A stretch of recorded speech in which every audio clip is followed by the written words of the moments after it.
Welcome to lesson 10, radio 2, and it's quite a short lesson. We're going to go through the newsroom and just end off the music scheduling. So let's move to the first slide here. So I want to obviously just to reintroduce our playback systems again, just in terms of what we've seen before, obviously in the previous lesson, where we have spoken about RCS and we've spoken about Genesis, and we have our, so within these systems, we are able to do quite a number of different functions, including, like put together our clocks and, again, that automation. But we do have our front end scheduling systems as well, where again, here we're able to, let's just quickly go through some of the theory, and then I'll explain as I normally do. So, music scheduling systems are systems that work together with our playout systems, which is what we were going through before. They are used to schedule and then track what songs are played, so that we are able to create our reports, as mentioned before in the previous class.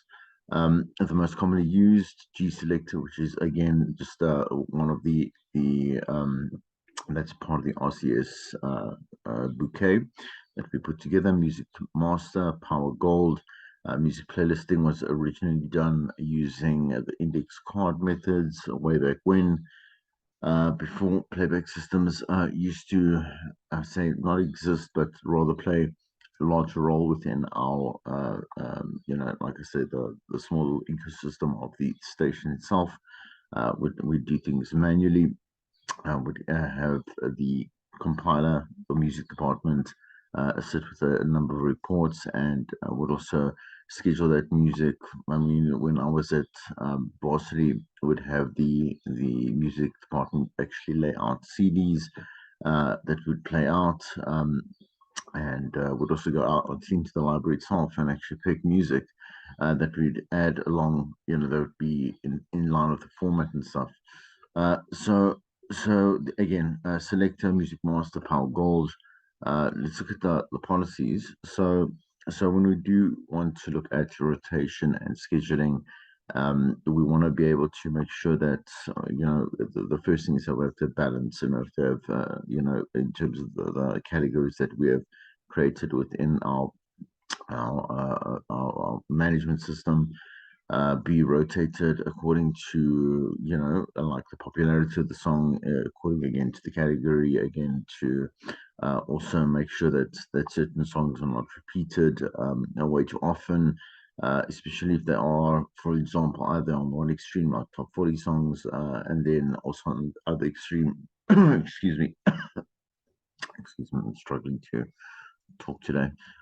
So other extremes like, let's say our classics, whatever it may be, we don't want to have by chance, let's say our playback system pick, let's say the same Michael Jackson song and play that perhaps even in the same day or even in the same week, would be a little bit too much.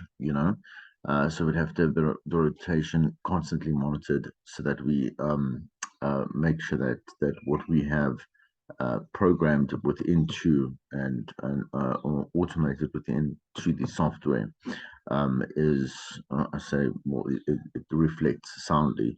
So the policies, the radio station program is based on certain policies and objectives that are laid out to us within our license again, and the station's management is supposed to like adhere to this throughout, again, the way that we program our playback system. So these policies should also include restrictions, like each category rotation must be followed. Certain songs are restricted at certain times of the day. The tempo of songs must be balanced. The songs and artists separation rules must be enforced. I'll go through some of these now.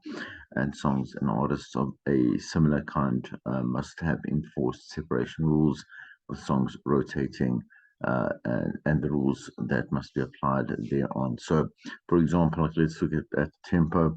Like the tempo will change throughout the day, definitely, within the evening, on especially in certain adult contemporary formats. will change, be a little bit more upbeat, a little bit more edgier. Um, and that you'll find actually going, obviously being quite consistent across many stations and their formats. It's a chance for us to also kind of push the boundaries of that box that the station's license is enforced by. So again, certain songs are restricted at certain times of the day, as mentioned there. So we can't also be playing, let's say, two songs that are from the same artist within, I mean, for any good reason, even throughout the day, for what reason was ask ourselves. Sometimes artists do release more than one track at the same time, but that is ideally uh, for for the purpose of uh, uh, complying to different formats. That let's say one song will not fit the format of an AC station, but rather a jazz station. I don't know, or vice versa. And so we don't want to be able to find that we have two, let's say, top 40 hits from Rihanna playing at any one time, in the playlist itself. Okay, so move to the newsroom with our news sources. So just a bit of an introduction to that. With the news itself for the community stations, ideally what they do is they will go and they will pay for a source. Okay, like well, I say, a news generator. So, and what will happen is that this particular source will provide news content for them, so that they do not have to go and source the news itself on their own. They normally do not have the resources available to them, as well as the journalists themselves are not really journalists as per se. They are taught about perhaps maybe the pyramid approach to lead writing and to compiling obviously news. So if they do not receive the news within like I said, the lead writing schema, then they'll be able to just rewrite what they find and like I say, paraphrase to match a bulletin that they will go on air and they will then execute, right? So that is available too, and is a paid service. Alternatively, most community stations just go to like a News 24 Times Live, whatever Sunday Times, whatever it may be, and they will go and they will reconstruct the news as they feel fit to go and then broadcast on the station's shows, right? But we do have, so public news is received through listeners who believe that their local stations should know a little bit more about their own events. Ideally, what we do try to encourage with the community stations is that you will you should add, in addition to, let's say, your local and your top international stories, whatever it is, go out and create new news stories as a journalist should, within your own community, because you are assumed to know your community better when you live there, you work there. You know exactly what the on and off the buttons are, and so that is expected from most professionally run community stations. Within a commercial sector or space, this is mandatory. So we'll have a lot of journalists that are assigned to certain stories by the news manager. They will go out and sometimes they will stay there for 2, 3, 4 days, depending on how long running and the lifespan of that story is. And then they will, obviously compile those stories and report back or feed that through to the system that is being used by all the entire newsroom. As I said, it's an additional system. I think I've mentioned that before in a previous lesson at some point. Professional news involves the station's own reporters and correspondents who cover various beats, who work as freelance stringers for the newsroom. So, for example, we might have a regional station here in Gauteng, but would need stories that are cultivated from the Cape or KwaZulu-Natal or the Eastern Cape, whatever it may be, and we'll have those correspondents there to deal with any news that is happening in those areas, and make sure that obviously that is fed through to systems that they have access to. The whole newsroom has access to. That is obviously managed by the anchors that go on and obviously deliver the news, but also, again, the news manager. The newsroom plays a vital role in ensuring the accuracy and reliability of information that it receives. So, just again, to revisit these three areas: the reporter's desk, the bulletin desk, and the reader's booth. So, at the reporter's desk, it's the same at the same radio station. The reporter's desk is labeled as the input section. So, all members that are part of the newsroom will have access to this particular piece of software.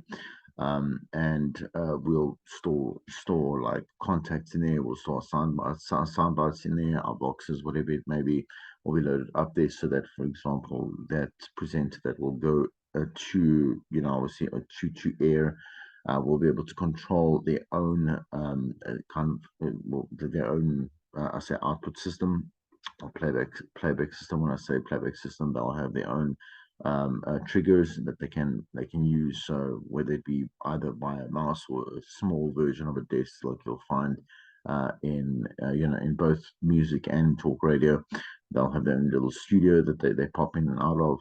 But it will be all, like I say, centered around, and again, it'll be one system. Increasingly, radio reporters are using their smartphones for news production purposes. I mean, the smartphone can record quality audio, obviously with the right software as well. Might have a mobile app that is an extension of, let's say, the software that we're using within the newsroom. It could also be used, so it's edited directly and is also saved again remotely to this particular news software that a station is using. Okay, so NewsBoss is a news production software suite that is favored by most radio stations. It also includes EMPS as well as Newsroom, and the basic software that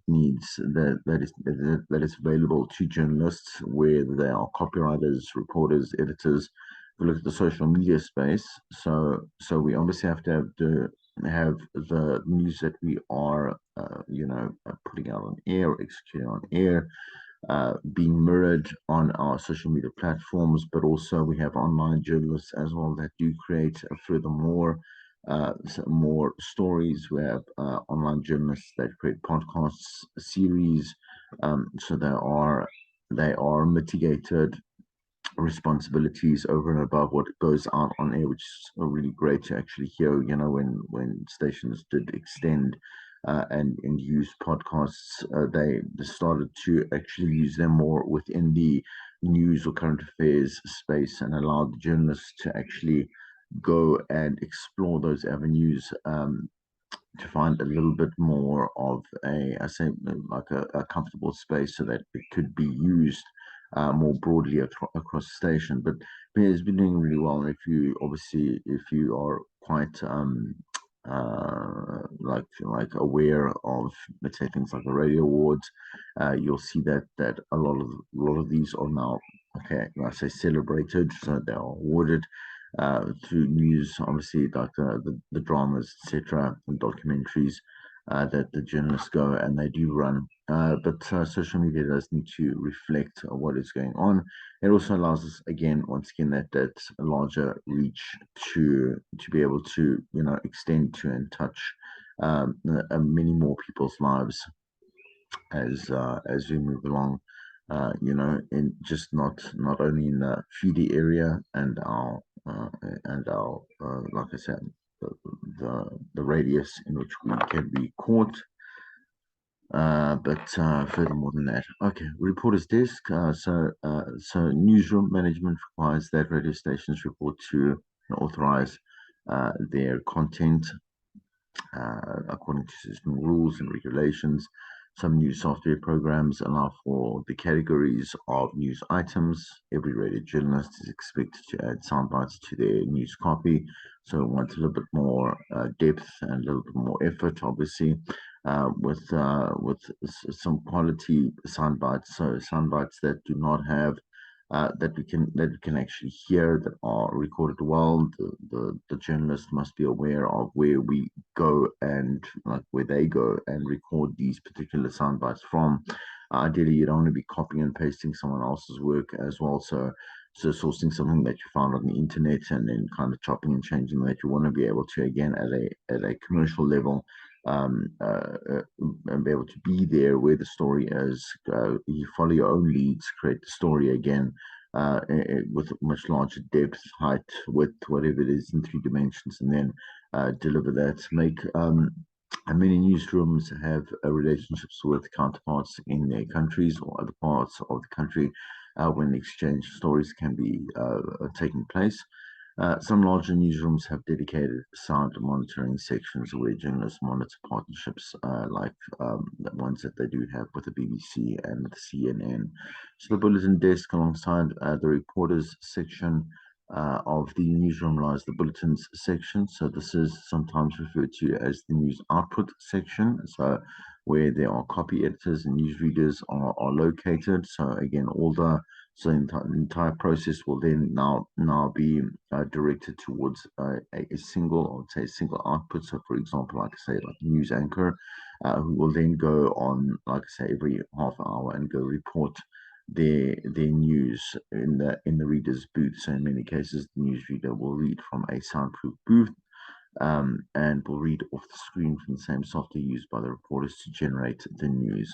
Often, the newsreader may not have the rights to change the copy that has been cleared for the broadcast by both, obviously, the team, but more likely the news manager.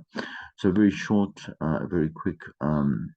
A lesson here. So, for homework, please read example 7a and do questions 1, 2, 3, 7a, 1 to 3, complete 7a, 1, 7b, 1, 2, 3. So I'm just going to stop that right there.